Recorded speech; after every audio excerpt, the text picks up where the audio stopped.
Now, before I get into it, I do want to mention Dwight Howard. I don't want to do a full thing on him because I already did a whole video on him, but he's just fallen into his role nicely, rebounding and defense and screen setting, and not really worried about taking a lot of shots. So we'll just mention Dwight, but now we'll get on to the guys to dive into a little bit more. I want to start with Duncan Robinson of the Miami Heat.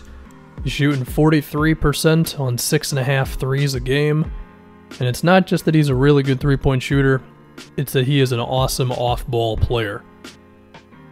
He is really good at just moving around screens and snaking his way through the defense to just get an open shot, and he does not have to be completely still in order to take them. I mean, there are a couple of threes where he's going off the dribble or he's a little off balance, and up to this point it hasn't really affected him too much. He's been making a lot of shots, and you can tell that Spoelstra knows what he has in this guy. I mean, I feel like this is the type of guy where if he was on a team with not as good of a head coach, he would just kind of get buried, and then he would end up on some other team, and then it would happen, and we're like, whoa, where did this guy come from? But because this is happening for the Miami Heat under Erik Spoelstra, I'm not really that surprised.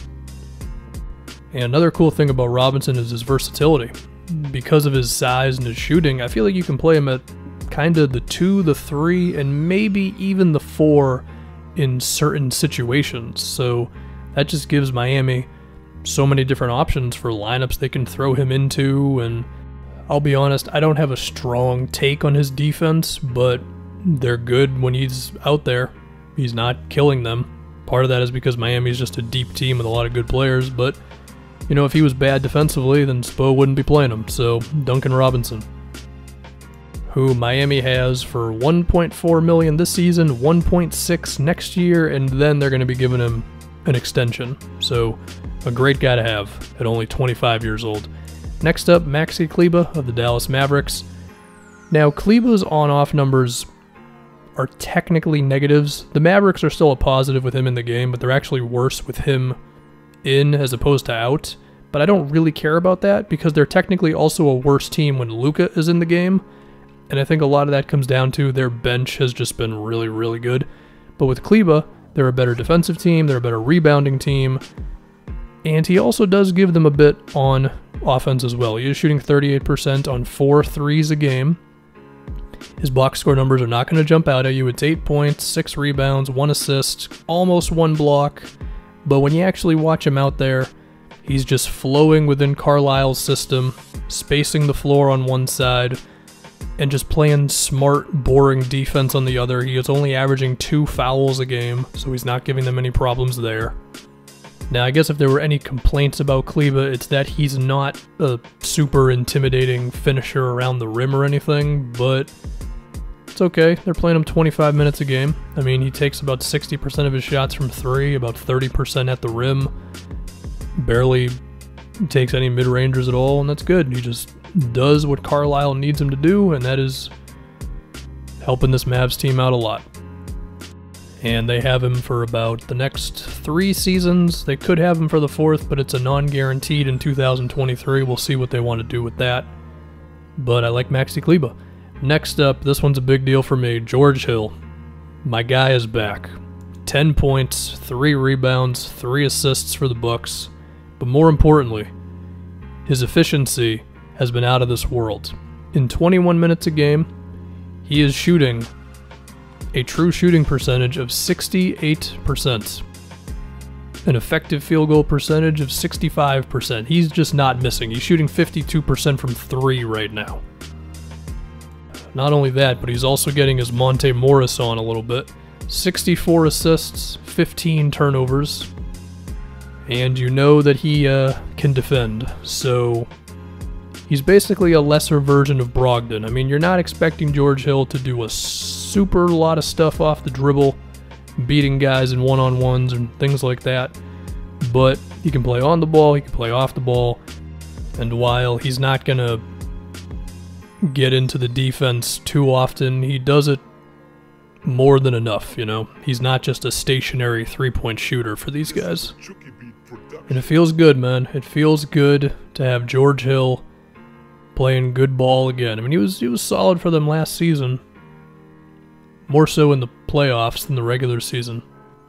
But you don't know. Sometimes that stuff can be a bit of like a, okay, this was weird, but then they fall back down to earth. No, it seems like George Hill is going to be at least going into maybe his mid-30s, still being pretty okay. And me and 4 other people are going to care about it, and that is okay by me. Next up, I mentioned three-point shooting with George Hill. The best three-point shooter in this video, even a little better than Duncan Robinson, this season at least statistically. Davis Bertans of the Washington Wizards. 45% on 8 threes a game. You know Popovich is mad as hell because he had to let Bertans go because I think it was because of Marcus Morris, and then of course that whole thing happened where he didn't want to go there. And boy oh boy could the Spurs use him, man. I mean, he is just going nuts for the Wiz. He's just chucking out there, man. I mean, he's already had, what? He's played 19 games and he's had 5 or 6 20-point games already. And you know the crazy thing too is it's not just catch and shoots. I mean, he's taking threes off the dribble. There were a couple of threes in the Clipper game where he legit took a fast break pull-up three with a dude in his face with like 22 seconds left in the shot clock and he buried it. I mean, the Wizards have instilled so much confidence in this guy, and they've got one of the best offenses in the league, and now with Bertans, I think his situation becomes very interesting because he's on a 1-year, $7 million.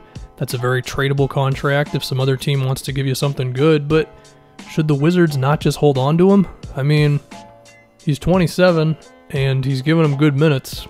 Yeah, their defense sucks, and he's probably part of it, but hey, they're elite on one side of the floor, you know?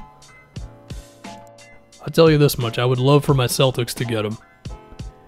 And finally, we are going to go with a role player who is not going to be much of a surprise, but I want to talk about him anyway, because that's going to happen when we do these a little bit. Paul Millsap, who has kind of been the role player god for a while. But I feel like he's having his best season with the Nuggets. His first year he was hurt. Last year he was good, no doubt. But this season I think he's been a little better. His rebounds are a little down, but his three-point shooting is a lot higher. He's right now shooting 50% from 3, and okay, that's going to dip down, but he's been better from the free throw line. But his post-ups have also been kind of devastating. Well, they were for a time. They've dipped down a little bit since, but they're still getting about 0.93 points of possession when he posts up, whether that's, you know, him shooting or him passing it off, and you know he's a pretty good passer. That puts him in the 63rd percentile. At one point, he was like the best post-up dude in the league on, you know, a lower amount per game. It was like 2 to 3 a game, but even so, that's an offensive option they have on top of the fact that, again, dude really can't miss from outside at the moment. He's been good on free throws, and defensively, you know Millsap is still going to give them everything he gives them as a physical guy who can defend a few positions, and he just remains very solid. And I think that's deserving of being in this, even if you could have made a case for him being the best role player, whatever. He was averaging like 17 a game for a while, but you know what I mean. Again, I don't really know what the cutoff of a role player is, whether it's points per game or something else. It's just whatever my brain considers a role player. And that's what I see Millsap as, a very high-end role player doing a lot of great things for the Denver Nuggets. So there we go. Role players part 2 for you.